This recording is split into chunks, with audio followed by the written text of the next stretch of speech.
Well, I'm probably going to get a lot of crap for this, but I want to talk about iPad. See, I'm a huge fan of technology, and I've really swayed more towards the Apple ecosystem over the last few years. And there's a lot of discussion going on right now about iPads and what's going on with iPads and in the Apple ecosystem. And you'll see people who say, oh, well, the iPads are just not useful anymore. Oh, the iPads just aren't what they used to be. Well, I want to kind of talk about that a little bit because I love the iPad. Ever since I got my iPad a couple years ago, it has been the one piece of technology that has improved my life in some form or fashion, whether it's creatively, whether it's socially, whatever it is. My iPad has done a lot to improve a lot of things for me, and I love it. And I do, however, get and understand where people are coming from when they say that it's a broken system, that they've tried to do too much with the iPad. And I do agree. I do agree. I mean, you take a look at Apple.com right now, you see what they have when it comes to the iPad. You got your iPad Pro, which is two sizes of that. Then you have your iPad Air, your iPad 10th gen, your iPad 9th gen, and your iPad mini. To make matters even worse, then you have all the different types of accessories that you can get for them, and only certain accessories can work with certain things, and it starts to get confusing. When you talk about your everyday consumer, looking at that can get a little confusing. Not to mention the pricing of these have gotten astronomical to a certain extent. When the original iPad came out, it was at a price point that was feasible and understandable for what it was to be. It was kind of that gateway from having an iPhone to getting to a MacBook. It was that little in between there that was really nice. You wanted a bigger screen than your little 4 to 5 inch screen on your iPhone? Well, then get an iPad. And over the years, they've adapted, they've made the iPads bigger, better, faster, which is great. But they've also made phones bigger, better, faster, as well as computers. So what is it? What is the problem with the iPad? Because I don't think it's a bad product. I think it's a product that just needs to be simplified a little bit. Needs to be not necessarily improved upon because they do some amazing things already. But if you simplify it, if you make it an understandable product to the general consumer, well, I think it's going to see a big bump and a lot of excitement around the product. So what would I do? Now, personally, I take a look at this and I see that there are five models of iPads. 5 models. And that's a little ridiculous. I think what they need to do is they need to shorten it down. Just have 3 different models. You have the iPad Pro, which is an incredible device. This would be starting out about $800 to $900 starting out for the smaller one. You would have 2 screen options. You would have a 12-inch or 13-inch. They could pick which one. But then I think they should go up to a 15-inch. Have a really nice big iPad as well as the 12 or 13-inch, whichever direction they want to go in that route.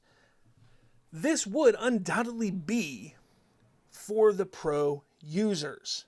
This would be a system that would be specifically for those people who want to do high-end work, who want to have a better connection and a more fluid connection between their iPad and, say, their computer.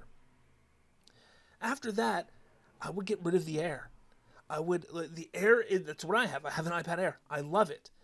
But take that Air moniker off and just make the iPad Air the iPad. And you have one size, bump it up a little bit. If they make the iPad Pro, if they make whatever they make the smaller one, whether it's 13 or 12, I think that the iPad should be at that smaller size, so 12 or 13 inches. Again, it's a great product, and you're not going to have all of the high performance that you would get from a Pro, but it would be a great entryway, and I think that it should start around $500 to $600. I think once you get above that $600 mark for the entry, obviously if you want to add storage to it and things like that, it's going to get a little more pricey. But I think starting at that $500 or $600 amount is perfect. Once you get above that, that's where people start to get a little, well, why would I get that when I can get a Pro? And not everybody needs a Pro. After that, though, that Air moniker comes back. And the nice thing about Air, when they unveiled, the MacBook Air, the iPad Air, all this, the idea about it is it was supposed to be smaller, lighter than the full-size version of what it was. So make that the iPad mini. It's an 8.3-inch screen right now. Maybe bump that up to 9, 10 inches, or you can keep it at that 8.3. I know a lot of people love that 8.3, and a lot of people love the mini design. But at that point, that's where you stay. You have those three, and you just update them year after year with a new chip.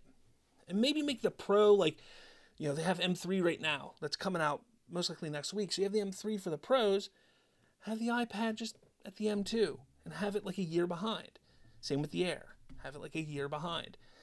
Personally, I think that's the best way to go about it. I think that's the best way to handle the iPads and to make it less confusing.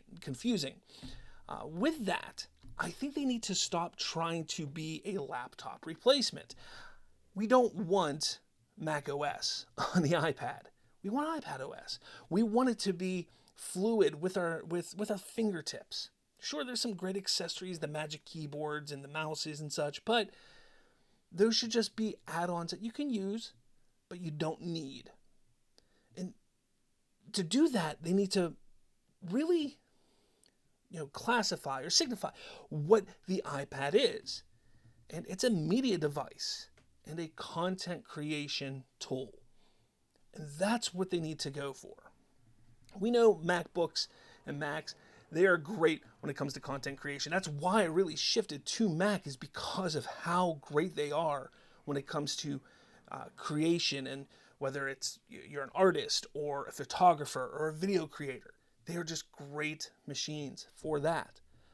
Well, make the iPads specialize in that. Push the bar with content creation with that. And when it comes to kids, my kids love their tablets.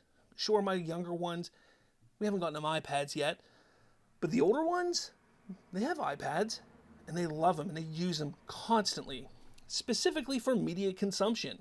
And it makes sense. Sure, gaming as well. Why not? That's part of media. So why not focus on those two aspects of the iPad? I think that would be fantastic and amazing for them to do. Really, when it comes down to it, the iPad should simply be a complementary companion device with all of our other Apple products. It shouldn't be that thing that replaces your Mac or replaces your phone. It should be that thing that is just complementary to what you have. Sure, I can take my phone, I can utilize it and do a lot of different things with it, whether I want to content create, record, do art. I can do a lot of that with my phone, but it's just a bit better on the iPad. And sure, I can do all of that on my Mac, but the portability and the ease of connecting the two together with the iPad and the Mac make it a great companion device. And that's what they need to do. That's how they need to bridge this issue right now that's going on with iPads, where they really have no idea where they're going.